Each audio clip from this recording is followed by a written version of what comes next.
ఎంతమంది చెప్పినా ఎన్ని వీడియోస్ చూసినా ఇప్పటి వరకు పర్ఫెక్ట్ గులాబ్ జామ్ రాలేదు అనుకునే వాళ్ళు ఒక్కసారి వీడియో చూడండి. వరకు ఎవ్వరు చెప్పలేని సీక్రెట్స్ తో పర్ఫెక్ట్ గులాబ్ జామ్ ని ఎలా చేయాలో ఈ వీడియోలో నేను పూర్తిగా ఎక్స్ప్లెయిన్ చేస్తాను. ఈ వీడియో చూసాక గులాబ్ జామ్ ని ఇంత సింపుల్ గా చేసుకోవచ్చా అని మీరు ఖచ్చితంగా రియలైజ్ అవుతారు.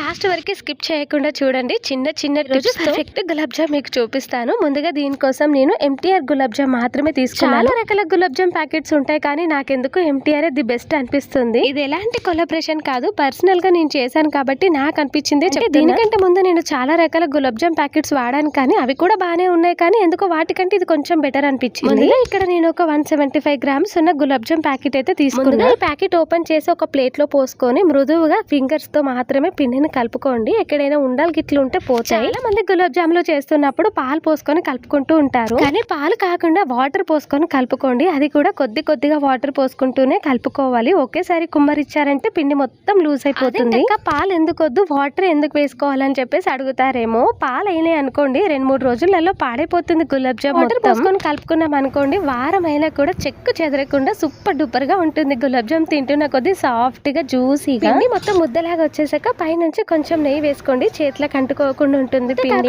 ఇక్కడ ఒక చిన్న మాట చెప్తాను. చాలా మంది గులాబ్ జామ్ పిండి కలుపుతున్నప్పుడు చపాతీ పిండి లాగా రఫ్ కలిపేస్తూ ఉంటారు. గులాబ్ జామ్ పిండి అయితే నార్మల్ గా ఫింగర్స్ తో కలుపుకుంటే సరిపోతుంది. ఇక్కడ చూసినట్టయితే నేను ఎక్కువ బలం పెట్టి అయితే కలపట్లేదు, నార్మల్ గా కలుపుతున్నాను. పిండిని ఒక 5 మినిట్స్ పక్కన పెట్టి తీసుకొచ్చి ఇక్కడ గులాబ్ జాముల కోసం చిన్న ఉండాలైతే చేసుకుంటున్నాను. కోసం ఒక చిన్న టిప్, పిండిని తీసుకుంటున్నప్పుడు బాగా పెద్ద సైజ్ లో అస్సలకే తీసుకోకూడదు. ఇక్కడ నేను చూపిస్తున్నా చూడండి, అలా తీసుకుంటే సరిపోతుంది. ఎందుకంటే షుగర్ సిరప్ లో వేసినప్పుడు ఇవి కొంచెం ఉబ్బుతాయి, అందుకని చిన్న సైజ్ లో తీసుకుంటే బాగుంటుంది. మేము ఎన్నిసార్లు గులాబ్ జామ్ చేసినా కూడా మాకు క్రాక్స్ వస్తాయి, అలా ఎందుకు వస్తాయి అని చెప్పేసి అడుగుతూ ఉంటారు. పగలకుండా రావాలి అంటే కొంచెం పిండిని తీసుకొని అరచేతిలో పెట్టుకొని గట్టిగా ఒత్తి తర్వాత సర్కిల్ లాగా చేసుకోవాలి. నేను చూపిస్తున్నాను చూడండి, అలా చేసుకుంటే అస్సలకే క్రాక్స్ అనేవి రావు. చూసారా ఎంత పర్ఫెక్ట్ గా వచ్చిందో. గులాబ్ జామ్ ఈ సైజ్ లో ఉంటే సరిపోతుంది. చాలా మంది నార్మల్ గా రౌండ్ అప్ చేసేస్తుంటారు, అలా చేయకూడదు. అరచేతిలో ఒత్తి రౌండ్ అప్ చేయాలి. అలా చేస్తేనే మనకి క్రాక్స్ అనేవి ఆయిల్ లో వేసినా షుగర్ సిరప్ లో వేసినా అస్సలకే రావు. చాలా మందికి ఈ చక్కెర పాకంలో కూడా డౌట్స్ ఉంటాయి. కొంతమంది ఏమో మొత్తం వాటర్ గా చేసేస్తూ ఉంటారు, అయితే అసలు పాకమే లేకుండా గట్టిగా చేసేస్తూ ఉంటారు. అసలు కరెక్ట్ కొలత ఈ రోజు నేను మీకు చెప్తాను. ఇక్కడ మనం చక్కెర ఎంత తీసుకుంటామో సేమ్ క్వాంటిటీతో వాటర్ కూడా తీసుకోవాలి. ఇంకా పక్క కొలతలతో కావాలి అంటే 175 గ్రామ్స్ పిండికి ఇక్కడ నేను 1/2 kg షుగర్ అయితే తీసుకున్నాను. 1/2 kg షుగర్ ని ఒక చెంబులో వేసేసి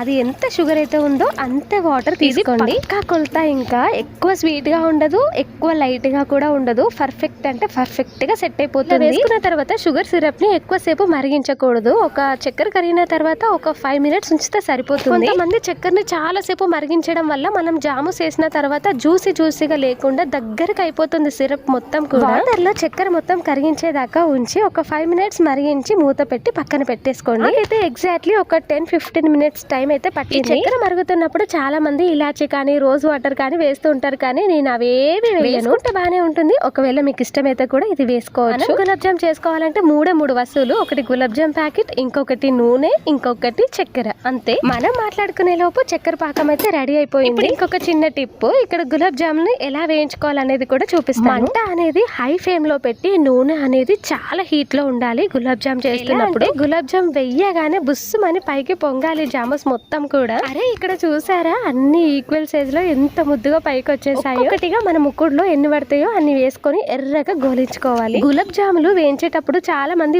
గంట పెట్టి అటు ఇటు కలుపుతూ ఉంటారు. అలా కలపకూడదు, ఇచ్చుకోపోతే. చూపిస్తున్నట్టు ఒక జల్లి గంట తీసుకొని నార్మల్ గా అటు ఇటు కలుపుకోండి, కలర్ ఈవెన్ గా రావడానికి.